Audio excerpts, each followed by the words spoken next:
Ang hiwaga na aral ng lihim na kaalaman. Kamusta mga kapatid? At magandang araw sa inyo at welcome sa hiwaga ng aral na kaalaman. Mga kapatid, muli po na ako ay may babahagi sa inyo na kaalaman. Ito po ay magagamit nyo sa kumbate espiritual para po lalo nyo mapahirapan ang mangkukulam o masamang elemento na gumagambala sa inyong pasyente.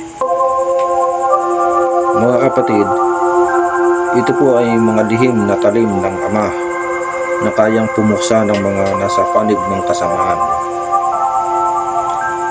Mga kapatid, ang 8 talim na ito ay kapag inyo pong ginamit sa kumbate, ito po ay usalin nyo sa inyong isip at ihip nyo po sa inyong hintuturo at itusok nyo sa katawan ng inyong pasyente.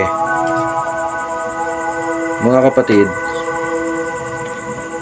ang paggamit po ng mga talim na ito ay paisa-isa lang po ang banggit.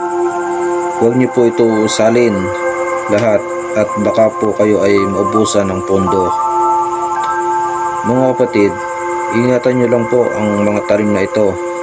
Gamitin lang po sa tama. Paano mga kapatid, sana sa konting kaalaman ay muli po kayong natulungan. Hanggang sa muli, ito na po ang mga talim.